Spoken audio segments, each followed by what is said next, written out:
But I want to emphasize that this is way beyond sensitivity.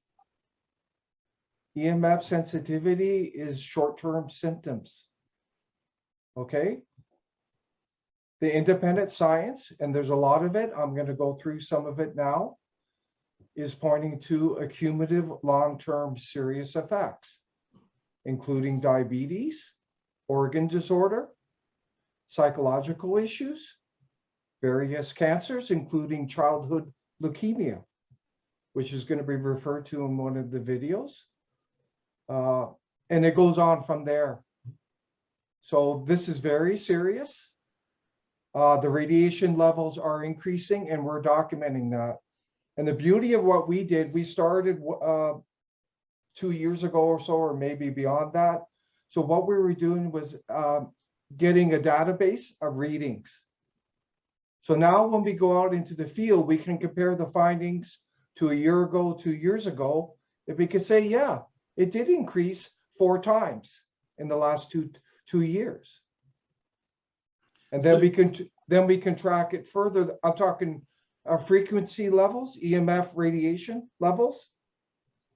Just to set the scene, are there legal limits of the level of EMF and radiation? Are there any guidelines that those who are installing have to follow? I'm going to talk about that. It's called Safety Code 6. Okay. But I'll give you an introduction to it. It came out in 1978.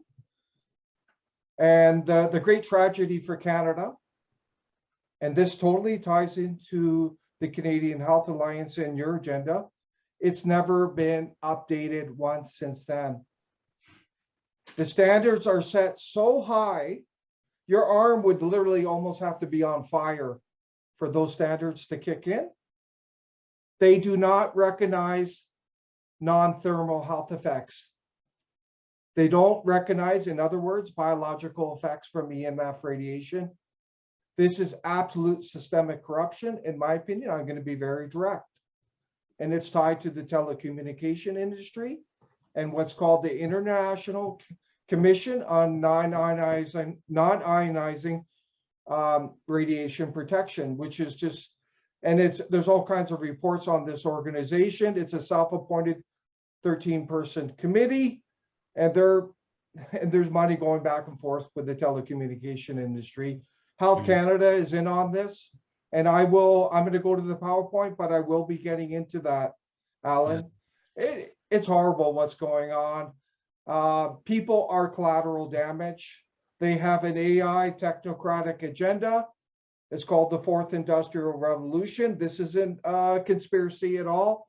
Trudeau was googly hog about it in 2016 when he was at Davos. Go listen to his speech. And he's going on about the Fourth Industrial Revolution. He's not the only one. The Harper regime was fully on board on this, and I will show you the evidence. We're facing a crisis in Canada. And to put this in context, France is a nuclear nation. Russia is a nuclear nation. They know the effects of radiation. There's reports going back to the 50s, 60s on the millimeter wave, the microwave. Well, France or Russia has put ban on wireless in children's schools. Okay? You can't have cell towers near the schools. You can't have your cell phone. You can't have Wi-Fi in those schools because young kids are highly vulnerable. They're doing the right thing. And what's happening in Canada, to put it in a nutshell, they don't want to admit any liability whatsoever. That's the agenda. And they have a plan in place to bring this AI technocracy, which is being unfolded before our eyes. And we're not against technology. I use Wi-Fi. I use it safely.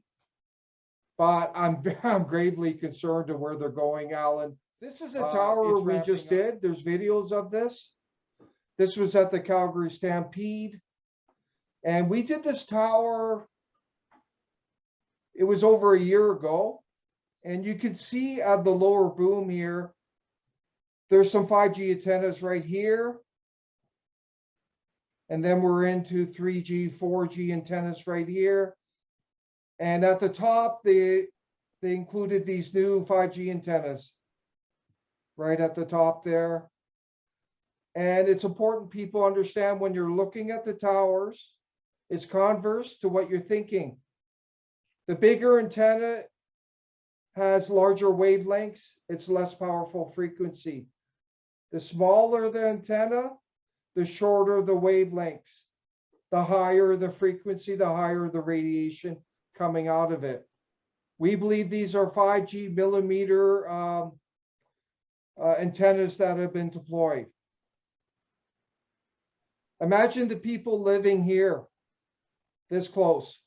The range of this radiation, despite misinformation out of the government of Canada, Health Canada, we've measured up to 800 meters from the tower, direct line.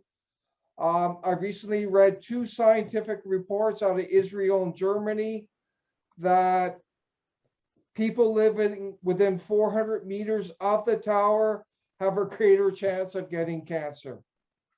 That's what the findings, these epidemiology studies are showing.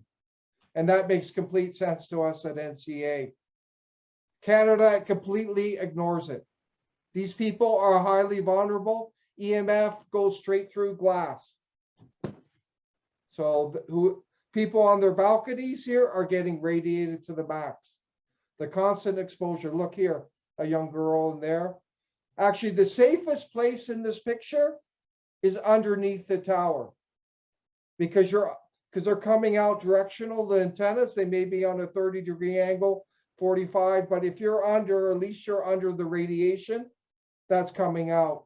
The worst place to be is straight across from it on the balcony in one of those apartments. So this is a close-up. How does that make you feel? Because I know in medicine, and we got some doctors here today, there's a saying in medicine, first impressions.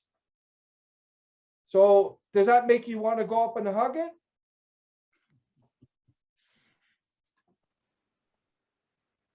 The real photo, I get energy from it. It makes me I cringe from it.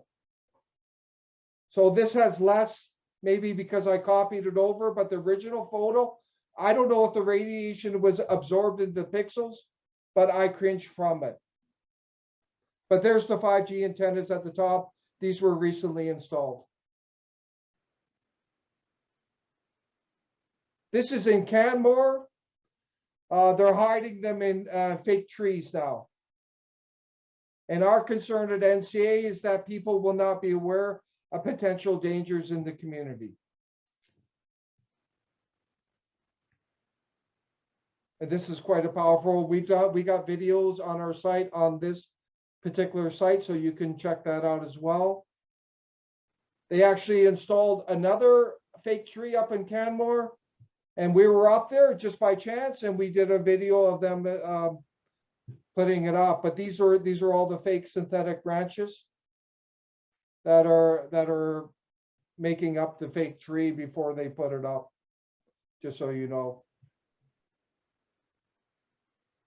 This is in Canmore. These are going up everywhere. This is a white box out of Sweden, and it can go up to into the 5 gigahertz range wireless. And there's a strange LED light here. On this particular block, we have a video of it. There was around 60 sources of EMF radiation on this block alone.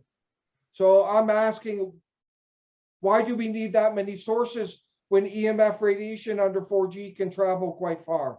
The range of this meter is around at least, I think it was around 2 kilometers, the range. So why did they need 8 of these on one block? There's 8 of these on one block. This thing is connected to that, and it's putting out the LED light that we're concerned about as well. It's very strange. Check the video out. This is in Richmond when we were there. These are 5G antennas. They were every 200 meters. I think they were doing a test pilot there. Some of them were literally facing people's porch and houses. And we did readings, and they were extreme. Okay, I want to talk about the health effects. So the meter that we principally use is called the acoustimeter model AM10, and it's a professional meter. It's totally reliable. The only limitation with the media, unlike the very high-end ones that you have to pay, tens of thousands of dollars, it can't isolate the source, but you can get a general idea if you know where the source is coming from, what the approximate reading is. So this is from the Bio Initiative, and it's talking about the health effects related to the meter. When I play the videos, this will make sense. Affected kidney development, this is at 2.7 volts per meter peak signal. Double strand DNA damage in rat brain cells, 2.75 volts per meter. I'm going to just do a note there. That first tower at the Stampede, we were getting readings maxed out at 6 volts per meter. Just so everyone knows. The meter, we were about 300 meters from the tower, completely maxed out. Effective calcium concentration in heart muscles, 3.07 volts per meter. And this is all based on peer-reviewed scientific reports. Altered cell membranes, ion channel disruption, 2.7 volts per meter to 3.88. I'm not going to go through them all. I think you're getting the idea. DNA damage in cells, 4.75 volts per meter. I'm going to talk about that, what that means. And these are more here. So this is on our blog, on our site at National Citizens Alliance. We have been, not only we've been doing the field work, we've been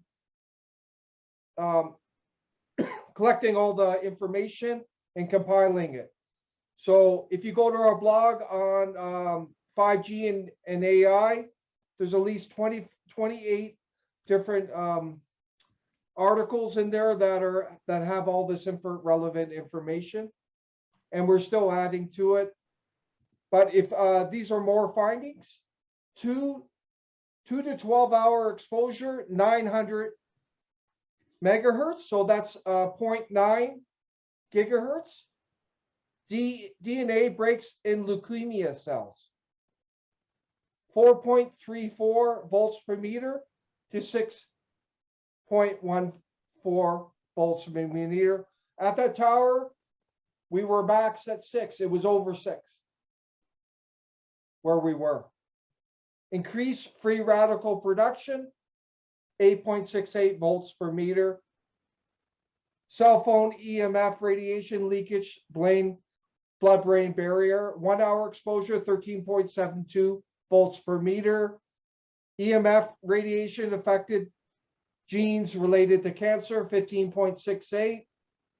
Leakage of blood-brain barrier, and this is at 915 megahertz cell phone RF, 21.27 volts per meter, and that's obviously very serious if there's a leakage there.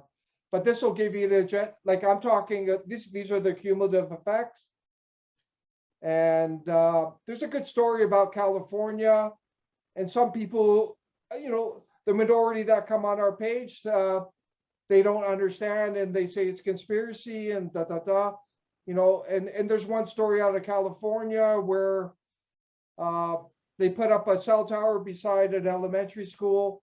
Within 5 years, a whole bunch of kids were getting brain cancer. Unfortunately, they were able to get that cell tower taken down, moved from that location, but a lot of the parents thought it was directly related to that. And there's another big example from the States. There was a fire hall down there, and there was a cell tower that was put there, and all the firemen were getting sick. They couldn't sleep. They were getting headaches and all these other effects. And they were able to get it moved, but it's real stuff. It's quite serious. This is talking about the history in Canada.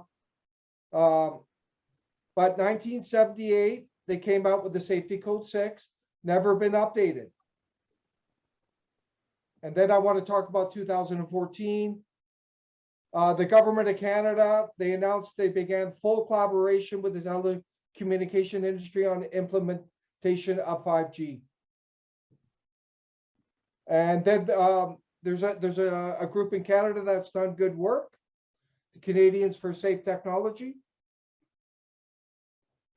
They remitted a report, recommendations on Safety Code 6 to the federal minister and the Trilateral Commission member, Rona Ambrose, at the time. Health Canada ignored 140 scientific reports submitted. In fact, they were redacted. No one can see them. And these reports pointed out, cumulative exposure leading to cancer, harm to the brain, learning impairment from exposure. There's a private bill by one MP, which is great, to at least put a warning, and it got nowhere. So, and then they released a report in 2015. The Parliamentary Committee identified serious health effects from exposure to EMF radiation, gross limitations of Safety Code 6. Safety Code 6 is a travesty. The government response in 2016, that they basically just ignored it. And then there was 5 major concerns highlighted. The harmful biological effects, no investment, neglected to even do preliminary steps, obfuscated the truth, yes, they redacted, and failed to meet international scientific standards based on scientific literature. And the government today is just continuing the full collaboration on 5G rollout. And there hasn't been any fundamental changes to Safety Code 6 since its creation in 1978. So it's just the status quo. Remember, Safety Code 6 does not recognize biological effects from EMF radiation, what's called non-thermal effects. So, and this is the same in the US. We have basically identical standards.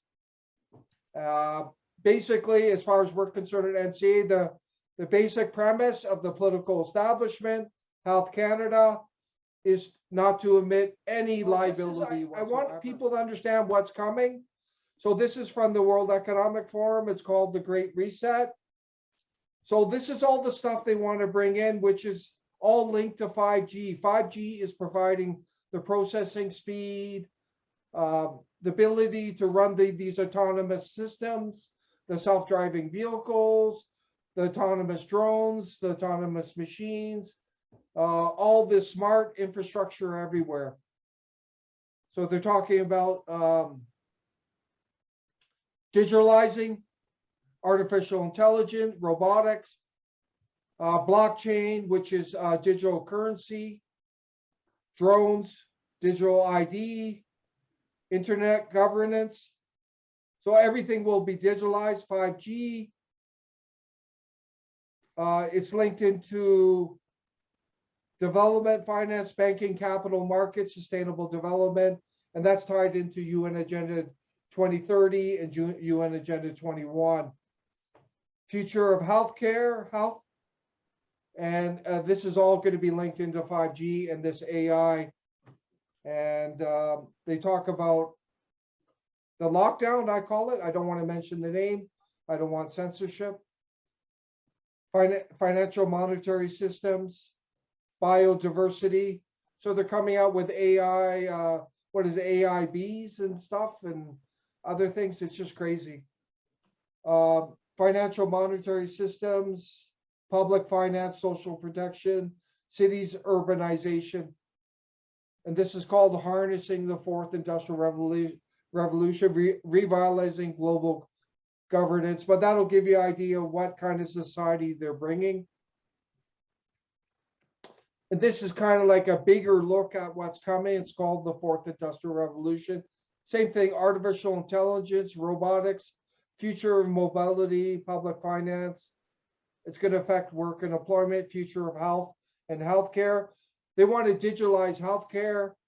And I'm not saying it's all bad, because some of the stuff, apparently they can do remote surgery, which may save lives. Some of the brain scanning, I understand that there's benefits from it, but there's obviously very negative impacts from it. The future of government. So it's going to be digitalized, internet government, global governance, basically one world government, basically world order, mental health. I guess there could be a lot of mental health issues from this. No mention of EMF radiation in here that I see. Disruption of jobs and skills, business disruption, fusing technologies, ethics, identity, security, conflict, blockchain. You see all the stuff that's coming. Biotechnology, neuroscience. I can't get into all this tonight, but there's something that's called bio-digital convergence. Please get informed on that, where it's a unity of the biological, digital, in the physical realm into one. It's quite scary.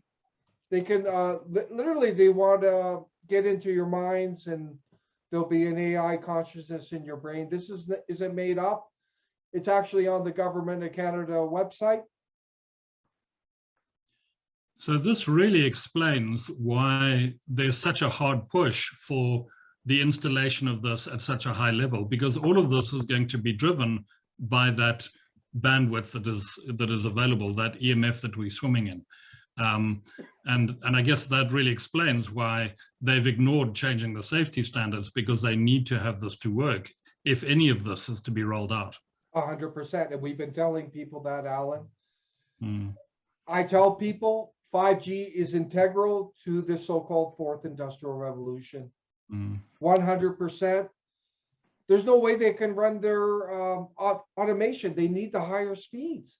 If they're going to have a self-driving vehicles, they need continuous high-speed connection. Interesting. Yeah, go ahead. Sorry, I was going to say, these slides are quite interesting. They're quite small, though. So I was wondering if maybe after the presentation, if you could provide us with them, I'll then post them with the recording of the session so people can see the detail. But I think it really helps explain why there's been this rapid ramping up over the last 2 years. Yeah, I'll share those images, any images you want.